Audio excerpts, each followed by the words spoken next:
Mymensingh medical college হাসপাতালে হাম আক্রান্ত শিশুর সংখ্যা দিনকে দিন বাড়ছেই।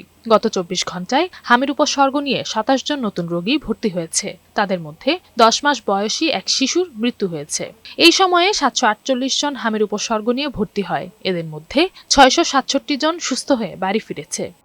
পাবনা জেনারেল হাসপাতালে গত ২৪ ঘন্টায় আরও ২৩ জন নতুন শিশু হামের উপসর্গ নিয়ে ভর্তি হয়েছে। বর্তমানে হাসপাতালে মোট ৬২ জন হাম আক্রান্ত রোগী চিকিৎসাধীন রয়েছে।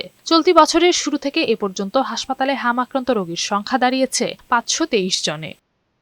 গাজীপুরে আশঙ্কাজনক হারে বাড়ছে শিশুদের হামে সংক্রমণ। গত ২৪ ঘন্টায় হাম উপসর্গ নিয়ে শহীদ তাজউদ্দিন আহমেদ মেডিকেল কলেজ হাসপাতালে ভর্তি হয়েছে ১৫ শিশু। সুস্থ হয়ে বাড়ি ফিরেছে ১৩ জন। হাসপাতাল কর্তৃপক্ষ জানায়, হাম উপসর্গযুক্ত রোগীদের আইসোলেশনে রেখে চিকিৎসা দেওয়া হচ্ছে।